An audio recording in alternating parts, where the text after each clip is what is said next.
Well, ladies and gentlemen, we are live, basically coming from the sunny shores of the DR here.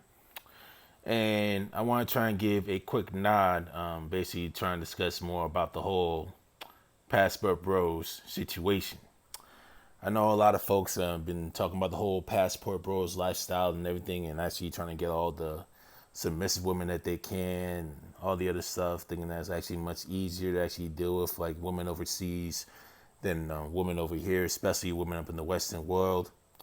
And I understand basically many of y'all concerns. I know a lot of people actually currently talking about it right now, especially certain YouTube channels that mainly to discuss your deal based on, a lot of women not even going the traditional route the same way as they had based on old and not even having like family structures, Some folks, like some women mainly get sucked into like the feminist ways up in the Western world, which is why you're going to have some men literally go overseas to literally trying to find hopefully a wife or like some girl that's there and all that other stuff when it comes to overseas dating, if you will. The whole cooking, cleaning, all the other stuff that comes by. And I know like a lot of people, some people that actually talk about it in the YouTube space, some YouTube content creators and some TikTok creators actually may discuss this. And you see some YouTube folks that also discuss the matter in hand as well.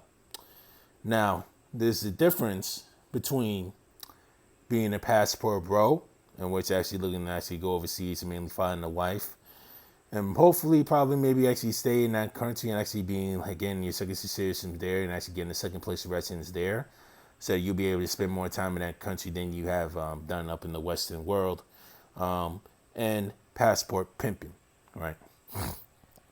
Passport bros mainly deals with like actually yearning for a wife and actually looking for a woman very thoroughly based on the quality of her character and like how traditional she mainly is.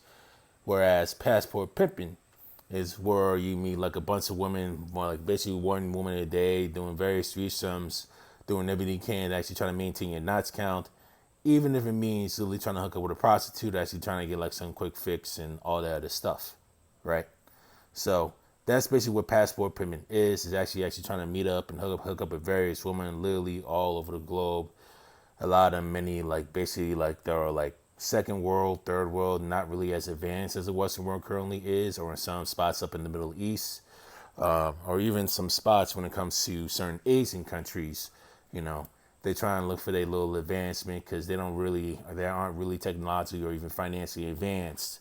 A lot of those countries in the world as they are up in the Western world, like Canada or United States, or even United Kingdom and England, right?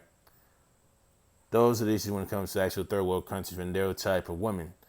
Now, this is what both have like in similar terms of similarities with the passport bro movement and the passport pimping movement, right? Is basically that's how I say this. You still are gonna have to pay for play, regardless. When they talk about the pay for box debate and all that other stuff, right? You're still gonna have to really pay for play regardless, because many of the women that are up in those types of countries, again, they're underpaid. They have average jobs that they have to really work for like $2, $3 an hour. In many cases, they don't really have enough money. They're literally trying to keep themselves afloat when it comes to their living situation. That's why they mainly will ask you to have like they will ask for like $50, $100, $150 once you're done literally getting your knots count on. All right.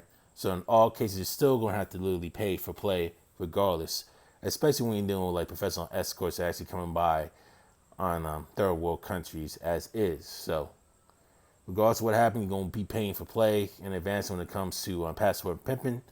And in terms of the passport bros movement, you have to actually pay for play by actually having a full-time job and mainly providing for the whole entire household.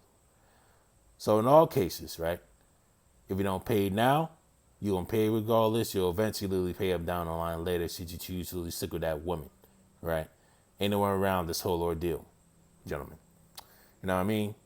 That's the crazy part when it comes to the passport bros and the passport pimping lifestyle.